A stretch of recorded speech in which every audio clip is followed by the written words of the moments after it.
Graça, paz e misericórdia da parte do nosso Senhor e Salvador Jesus Cristo.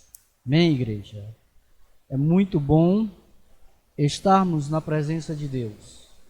É muito bom ter os irmãos de outras igrejas, irmãs e co-irmãs aqui presentes.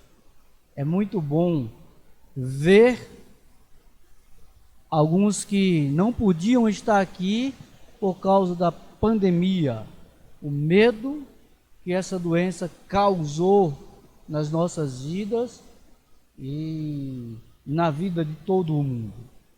Mas bom mesmo é sentir a presença de Deus no nosso meio. Meu coração se alegra todas as vezes que estou reunido com os irmãos. Porque enquanto eu estou só, eu não sou igreja. Mas quando eu estou com mais de um, aí nós somos igreja. Nós louvamos a Deus por essa noite. Quero convidá-los, assentados como estão, a abrirem suas Bíblias no Evangelho de Marcos, no capítulo 7 de Marcos.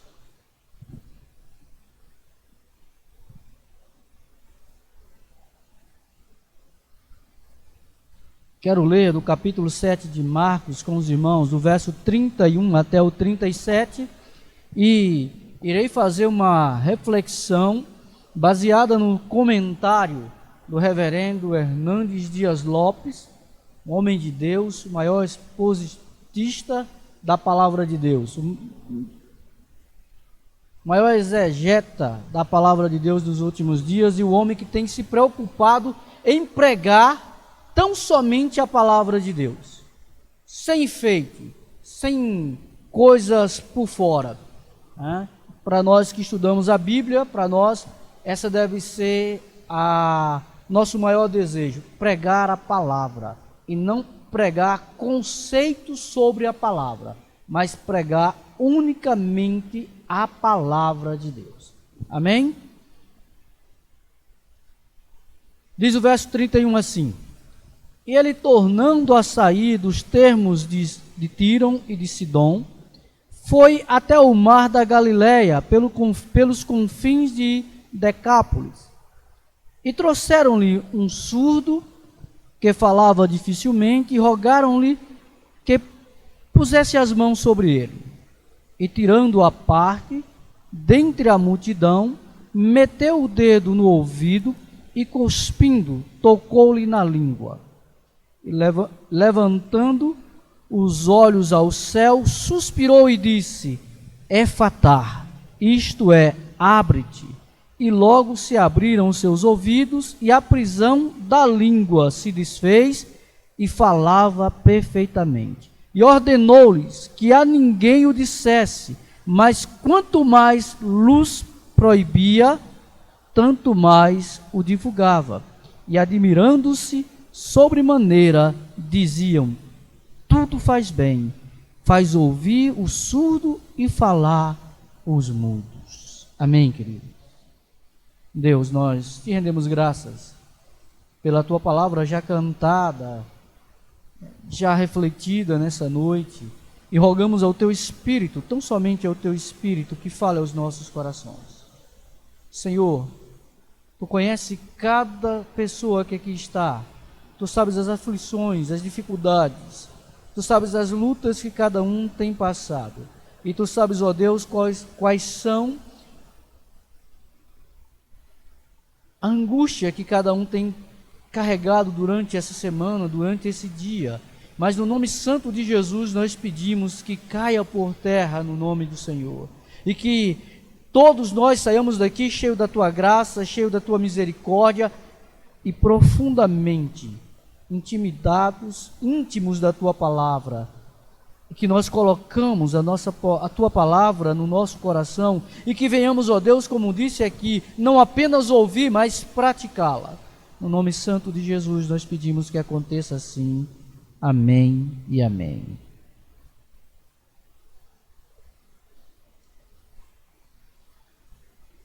Esse texto é um texto muito conhecido, é um texto que vocês já ouviram muita gente pregar sobre ele. E trago uma pequena reflexão, baseado num comentário, como já disse, do reverendo Hernandes Dias Lopes, a respeito desse texto. E como tema nós trazemos um esplêndido milagre. O reverendo Hernandes Dias Lopes começa a falar desse texto, e ele fala de uma maneira especial, dizendo que Jesus provou, demonstrou aquilo que é o nosso tema de missões estaduais esse ano no estado de Pernambuco: compaixão eu tenho. O reverendo Hernandes Dias Lopes discorre sobre o texto, e ele mostra a importância da compaixão. E ele destaca 2 pontos relevantes, de muita importância. Primeiro, Jesus revelou,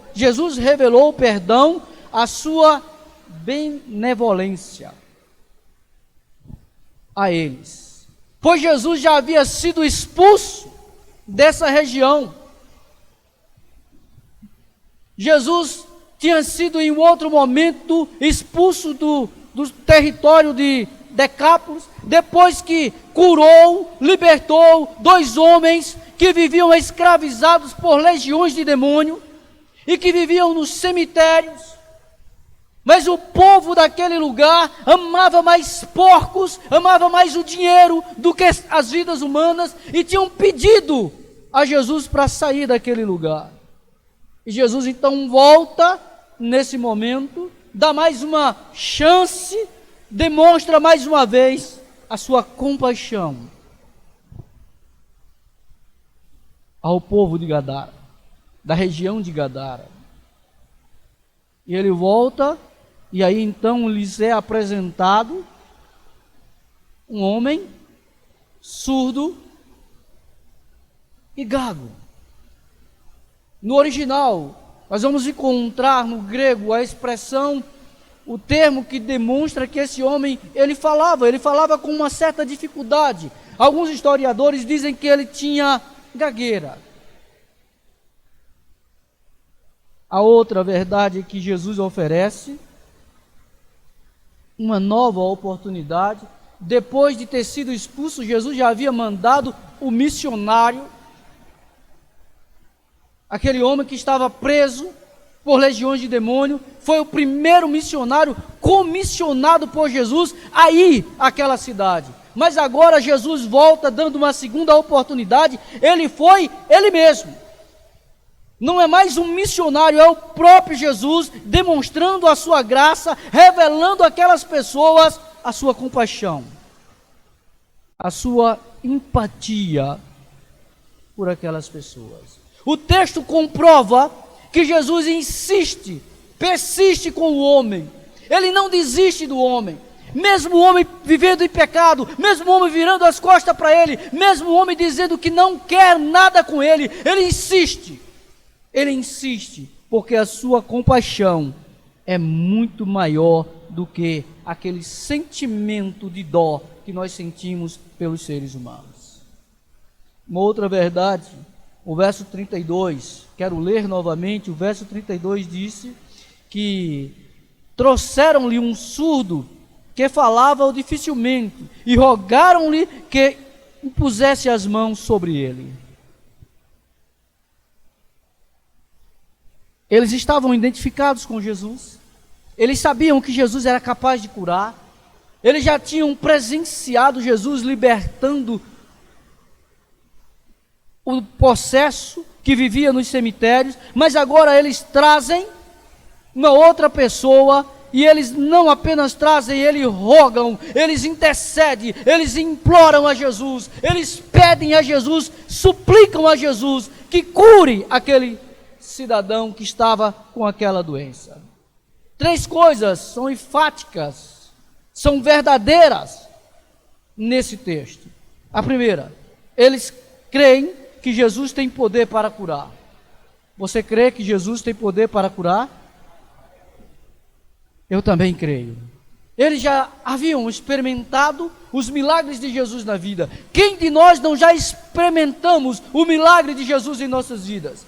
Quem de nós não já passamos por situações difíceis, que a medicina talvez não tenha cura, e o Senhor soberanamente nos curou?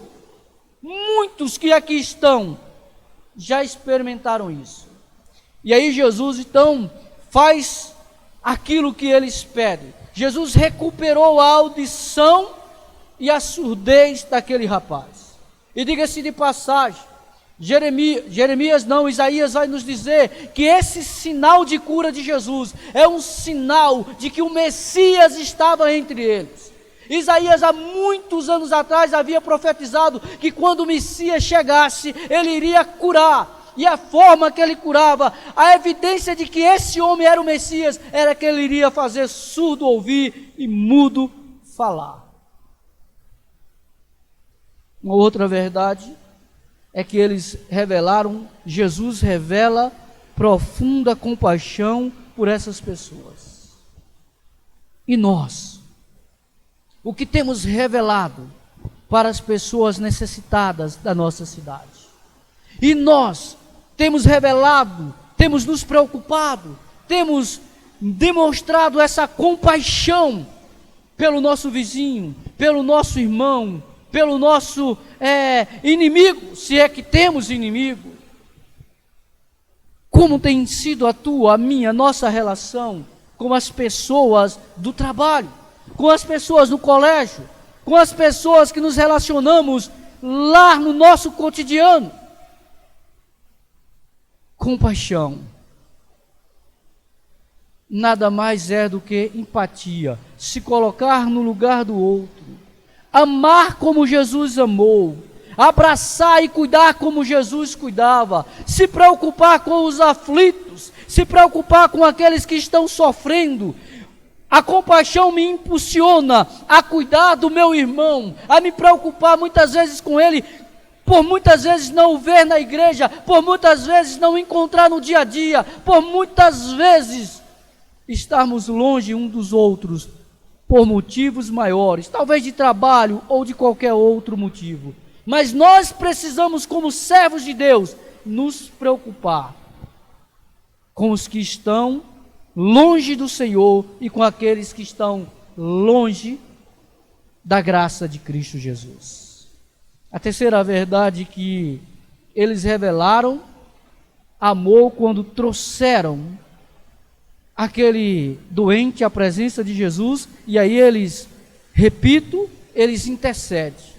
Não basta apenas dizer que a pessoa está doente, não basta apenas trazer a pessoa à presença de Jesus, necessário é interceder por ela, necessário é colocar os joelhos no chão por ela e pedir a Deus que o liberte, pedir a Deus que o salve, que o cure daquela enfermidade ou das enfermidades que essa pessoa tem. E é interessante que eles suplicaram, pedindo ao Senhor: põe as mãos sobre ele, faz aquilo que tu fez com aquele homem que estava possesso por legiões de demônio, impõe as tuas mãos santas nesse homem, e nós temos certeza, a convicção de que algo vai acontecer, ele vai ser liberto. E aí Jesus então impõe as mãos naquela pessoa, e Jesus então usa uma expressão aramaica, efatá, que quer dizer abre-te, desbloqueia. Há muita gente com o ouvido espiritual bloqueado, mas no nome de Jesus eu declaro efatá, abre-te o ouvido espiritual, deixa o Espírito Santo de Deus falar ao teu coração, seja sensível à voz do Espírito e permita que essa voz desça até o teu coração e guarda essa palavra, pratica essa palavra, no nome de Jesus. Depois de tudo isso, aí Jesus então começa a agir, a usar o método de cura. O método de cura de Jesus é diferente de muitos curandeiros que tem por aí. Os curandeiros da televisão mandam divulgar. Jesus diz: não diga a ninguém. Não diga a ninguém. Do verso 33 ao 35, nós vamos encontrar o método que Jesus usou para curar esse homem. É simples. Coisa simples. Não é nada de extraordinário. Não, foi simplicidade. Foi muito simples. A cura que Jesus realizou na vida desse homem. De ligar o celular, porque é hora do pastor orar no grupo de sucessão pastoral. 9 horas, né? Já é hora do pastor orar. O pastor ora depois, irmão. Jesus então leva esse homem. A primeira coisa que Jesus faz é chamar o homem, o surdo e o mudo, e tirou à parte. Jesus tirou ele do meio da multidão. Jesus chama ele à parte. Jesus leva aquele rapaz para um lugar onde ele vai ficar sozinho com ele, porque tem algo para ser feito. Jesus tira os holofotes do homem, enquanto os curandeiros dos dias atuais chamam a atenção para eles, mostrando que eles têm poder. Jesus chama o rapaz à parte e faz diferente. Segunda coisa, Jesus começa então a se conectar, a manter uma intimidade com aquele rapaz. O texto diz que Jesus pegou o dedo, colocou no ouvido do rapaz, e aí Jesus cria a ponte de conexão com aquela pessoa. Depois disso, Jesus faz algo que para alguns parece ser meio que, digamos assim, antiético, meio que nojento para alguns. Jesus põe saliva na língua do rapaz. É isso mesmo. Jesus colocou saliva na língua do rapaz.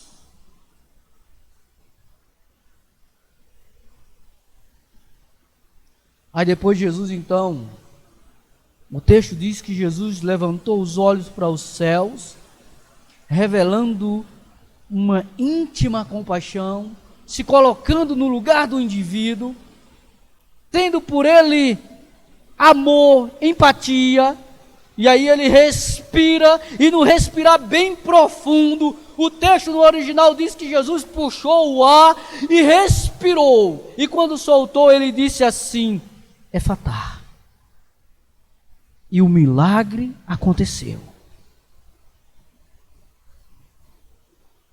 E o milagre aconteceu.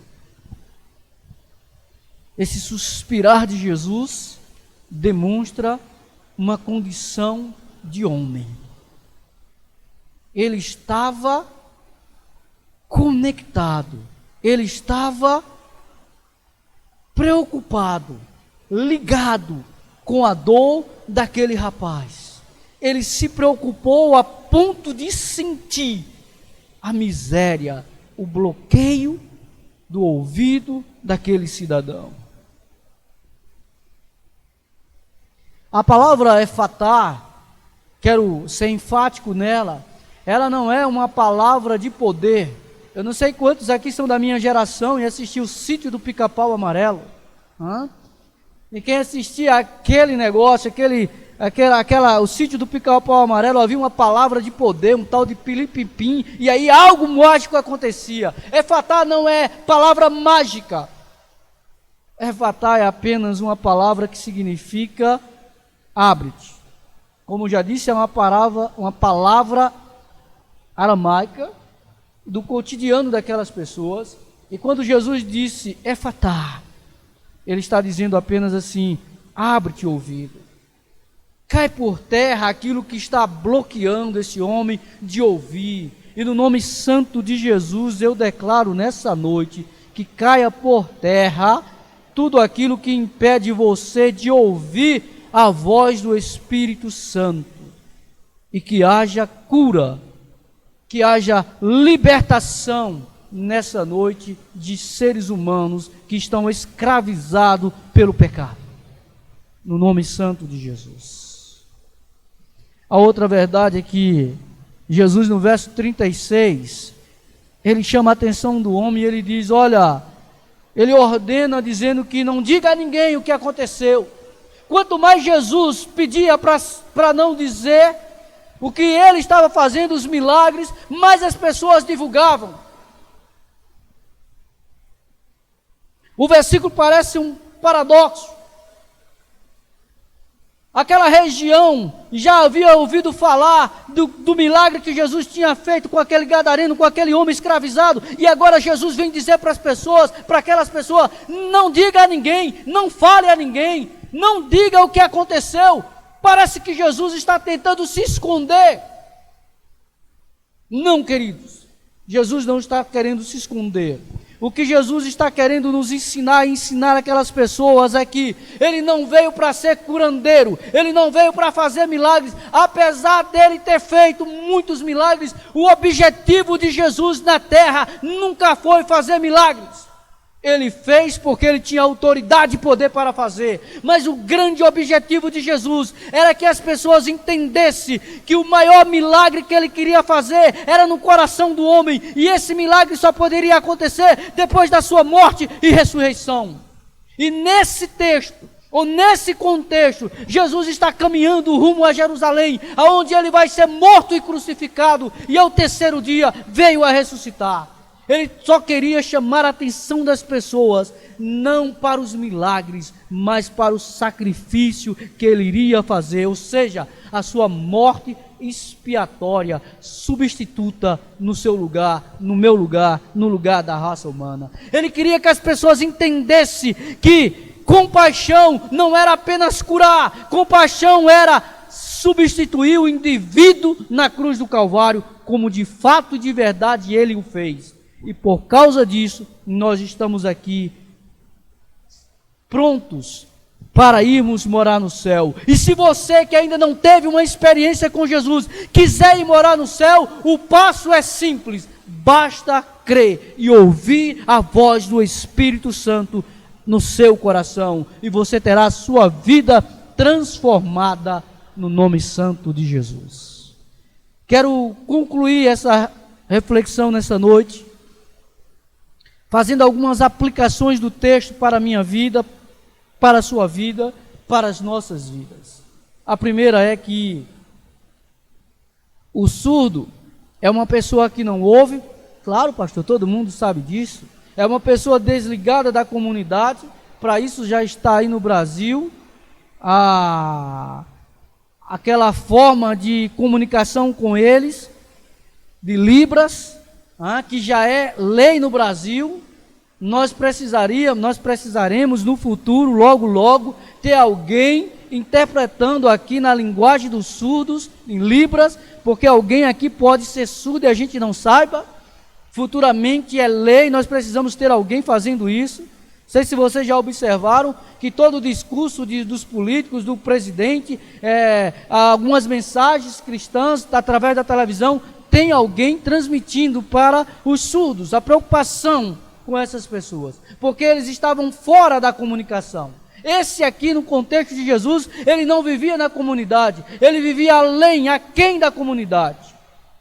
Eles não tinham diálogo com as pessoas.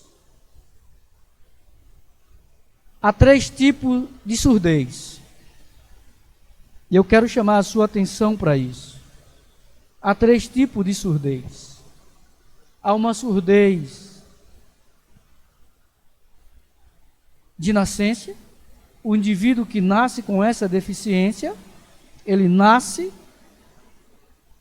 com essa deficiência física, e aí é natural, já veio com ele, é do seu próprio nascimento, foi permitido por Deus. Há uma surdez, a segunda surdez, a surdez temporária, é aquela surdez da criança. Quando está crescendo, ela não entende os sinais nem a língua, mas depois que ela vai crescendo, vai amadurecendo, ela então vai entendendo. Isso nós chamamos de surdez temporária. E depois que a criança aprende a se comunicar, ela se comunica e se comunica muito bem. E os pais e mães aqui sabem muito bem que eles se comunicam, tem um período que eles começam com um porquê, que os pais ficam impacientes. E existe uma terceira surdez, a surdez artificial. Essa surdez artificial é a surdez do estrangeiro. É alguém não brasileiro que entra nesse recinto e aí ele não está entendendo nada do que está acontecendo aqui. Nós chamamos essa de surdez artificial, porque ele vai aprender a língua brasileira, o português, e aí então ele vai aprender a se comunicar com as pessoas, como pode acontecer comigo, com você, de irmos a um outro país e termos essa surdez artificial e aprendemos a língua e aí essa surdez acaba.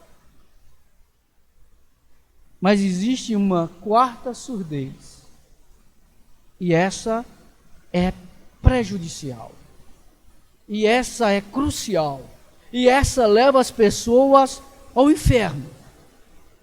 Essas levam as pessoas para distante de Jesus. Essas levam as pessoas para morar em um lugar que não foi preparado para eles, mas para o diabo e seus anjos. Assim nos diz a palavra de Deus. É a surdez moral. Essa surdez moral é aquela que o indivíduo ouve a palavra de Deus e até concorda com a mensagem de Jesus, até entende que Jesus é o Salvador, mas eles não praticam os ensinamentos de Jesus. Eles não vivem aquilo que Jesus disse. E essa é a pior surdez, porque essa surdez ela é específica e ela afasta o homem de Deus, ela leva o homem para bem longe de Deus, ela faz o homem achar que ele é certo, que ele é perfeito, que ele não precisa de Jesus, tal qual o cantor do Beatles ano passado, John Lennon, chegou a dizer que Jesus era um cara legal, que os ensinamentos de Jesus era bom, era legal, mas que Jesus iria ser esquecido, que o cristianismo iria passar, mas eles, os Beatles, eram mais populares do que Jesus, e nós sabemos a forma trágica como morreu John Lennon.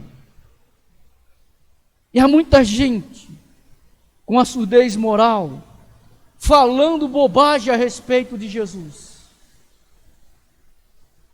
Eu disse outro dia em um determinado lugar que a pandemia é um sinal de Deus, porque a humanidade estava com a surdez moral. A humanidade estava ouvindo falar de Jesus através do rádio, através da internet e da televisão, de todos os lugares, mas não estava nem aí para a palavra de Deus. E aí Deus sacode a humanidade,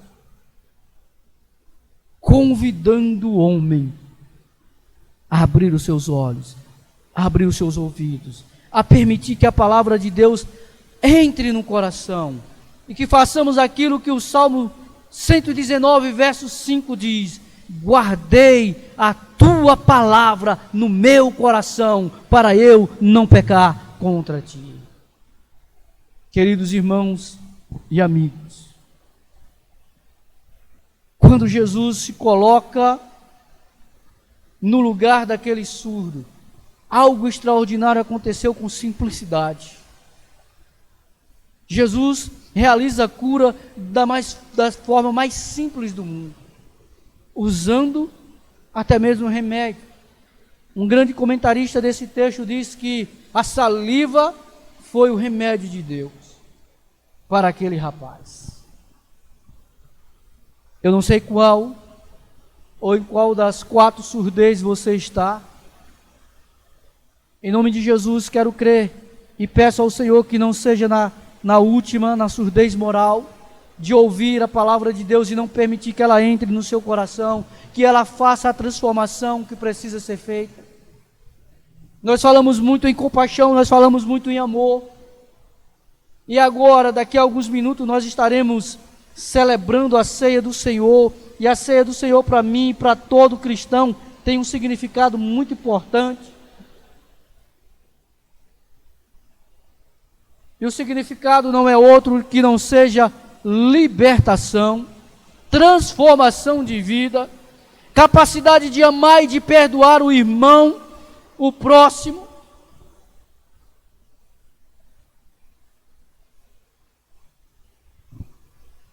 Mas infelizmente, a Igreja de Cristo ainda tem gente com surdez moral, que ainda não compreendeu o Evangelho de Jesus, que é simples, e que é relacional. O título de pastor não me faz melhor do que nenhum de vocês. Lembro-me da expressão de Paulo: miserável homem que sou, quem me livrará das garras do pecado e da morte? Só a graça de Cristo Jesus. Efatá, abre teu ouvido, permite o Espírito Santo de Deus falar ao teu coração. Seja sensível à voz do Espírito Santo e não endureça o seu coração. Não se faça de surdo. Não queira achar que você é bonzinho, que você é perfeitinho, porque não tem nenhum perfeito aqui. Todos nós somos pecadores. Todos nós estamos no mesmo barco. E se não fosse a graça de Cristo, iríamos todos para o inferno. Mesmo com título de pastor, diácono, arcanjo, já tem apóstolo, já tem tudo quanto é arcanjo, tudo quanto é título extraordinário, o homem quer para chamar a atenção para si, mas mesmo assim vai para o inferno, se não aceitar Jesus como Salvador de sua vida. Você quer ir morar no céu? O caminho é Jesus.